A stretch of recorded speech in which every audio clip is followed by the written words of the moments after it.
Welcome to Hours of Service Training for APL Cargo. My name is Sandy, and over the next 2 sessions, we're going to walk through everything you need to know about HOS, the rules, how they apply to your day-to-day life on the road, and the best practices that will keep you compliant and maximize your earning potential.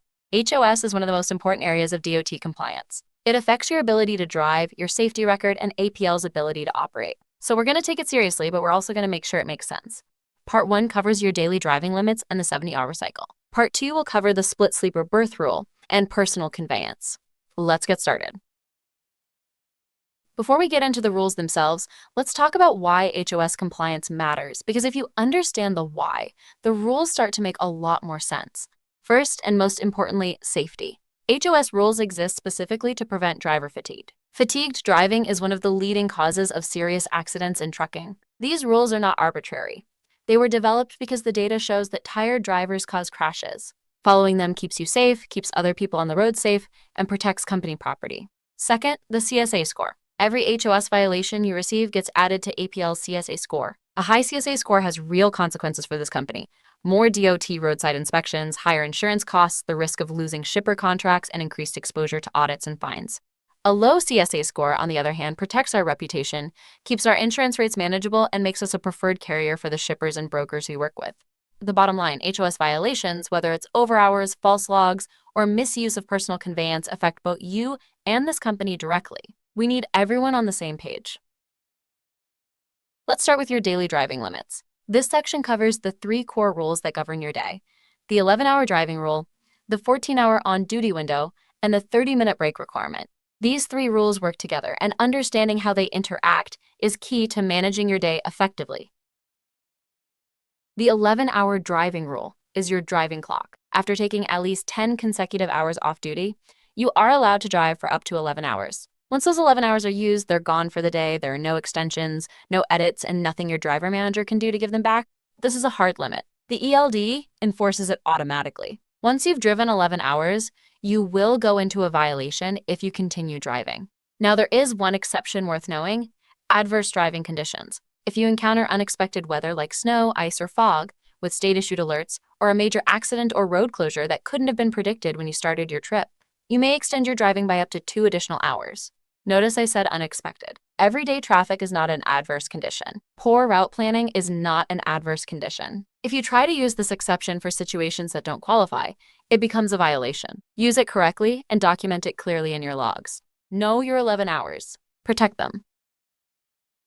While the 11-hour rule governs how long you can drive, the 14-hour rule governs the window in which all of that driving must happen. The moment you go on duty, whether that's starting a pre-trip inspection, accepting a load, or anything else work-related, your 14-hour clock starts running. From that moment, you have 14 hours to complete your driving. After 14 hours, you cannot drive again until you take a proper break. Within that 14-hour window, you can use up to 11 of those hours driving. The remaining 3 hours are typically used for pre- and post-trip inspections, fueling, loading and unloading, yard moves, and rest breaks.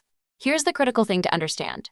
The 14-hour clock does not pause. If you take a 1-hour break for lunch, the clock keeps running. If you go off-duty for a short period, the clock keeps running, unless that off-duty period meets specific conditions, which we'll cover when we talk about the split sleeper berth rule. Plan your day around this window.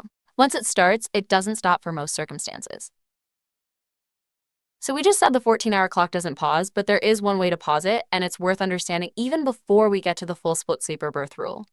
If you take at least 2 consecutive hours in off-duty or sleeper berth, that block of time gets excluded from your 14-hour shift window. This effectively extends how long you have before your shift closes. Now here's the important clarification. This does not add driving time. You don't get more hours behind the wheel. What it does is preserve the drive time you already have remaining, keeping it from being lost as your 14-hour window runs out. When is this actually useful? Let's say your shift is almost up, but you still have driving hours left. Taking a 2-hour break pauses the clock and gives you more time to use those remaining drive hours before your window closes. It's a tool. Use it strategically when the situation calls for it. After 8 cumulative hours of driving, you are required to take a 30-minute break before completing that 8th hour of driving. That's not 8 hours into your shift. That's 8 cumulative hours of actual driving. The good news is that this break is flexible. It can be taken as off-duty time, sleeper berth, on-duty not driving, or even a yard move. As long as you are not in driving status, it counts toward your 30 minutes. Now here's the one that trips people up: Personal conveyance does not count toward the 30-minute break. Even though PC is logged as off-duty, the FMCSA considers it driving for HOS purposes. You cannot use PC to satisfy your break requirement. Some drivers have tried to use PC to get around the break and continue toward a delivery. That is a violation, and it will show up. Don't do it. Take your break, log it correctly, and move on. It's 30 minutes. It's worth it to stay clean. Now let's shift to the bigger picture, the 70-hour cycle. Your daily limits tell you what you can do in a single day. The 70-hour cycle tells you how much you can work across an 8-day rolling window. Managing this cycle well is what separates drivers who are always scrambling for hours from drivers who stay consistently productive week after week. This section is all about working smarter with your logs. The FMCSA's 70-hour rule limits you to 70 total hours of on-duty time across any 8 consecutive days. Once you hit that 70-hour ceiling, you cannot legally drive until you recoup hours. There are 2 ways to get hours back. The first is recap. As each new day begins, the oldest day in your 8-day window drops off, and those hours become available again. If you manage your time well, you're recapping hours every single day and never getting close to zero. The second option is a 34-hour reset. If your hours run critically low, you can take 34 consecutive hours in off-duty or sleeper berth to completely reset your 70-hour clock back to a full 70. This is useful, but it also means you're off the road for a day and a half, which is why good daily log management matters so much. Now let's make sure we're clear on the difference between off-duty and on-duty, because this distinction is what makes or breaks your 70-hour clock. Off-duty means you are completely relieved of all work responsibilities. This time does not count against your 70-hour cycle. On-duty means you are working but not driving. Inspections, fueling, loading, waiting at a facility while on the clock. Every minute of on-duty time counts against your 70 hours. The goal is simple: log the minimum necessary on-duty time and go off-duty the rest of the time. That's how you protect your hours. This slide is one of the most practical in this entire training, so pay close attention. Every time you perform a required task, you need to log the appropriate minimum on-duty time for that task. Here's what those minimums look like pre-trip inspection: at least 15 minutes. Post-trip inspection: at least 10 minutes. Fueling: at least 7 minutes. Loading or unloading: at least 20 minutes. These are minimums, not maximums. If an inspection takes longer, log what it actually takes. But these are the floors. You should never show less than these amounts for these tasks. Now here's the part that makes the biggest difference. After you complete those required tasks, if you're sitting at a facility waiting, go off duty. Not on duty, off duty.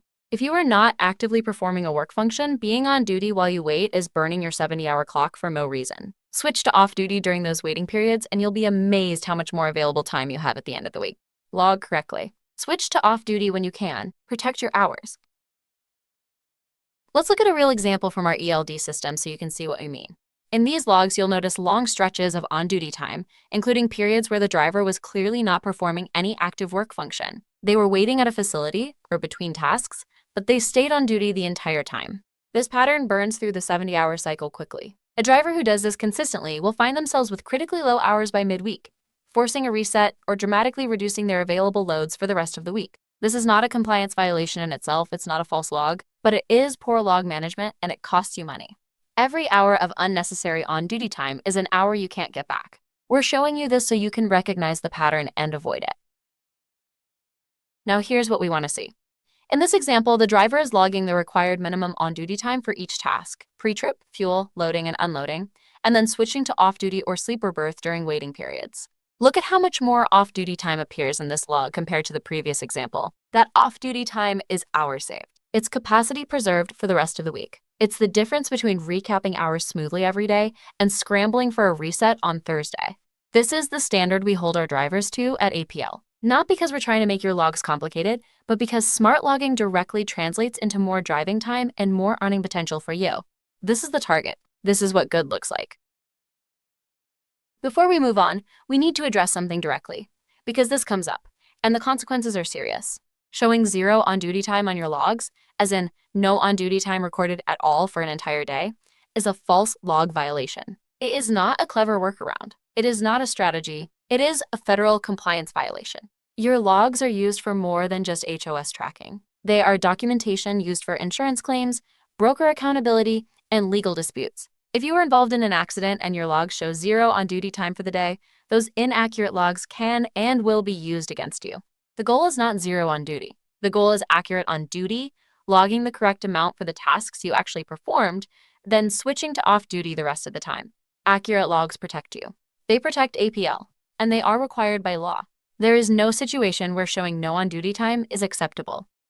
Okay, we have completed part 1 of our HOS training. Stand up, walk around, go to the restroom, take 5, and then we will resume with part 2.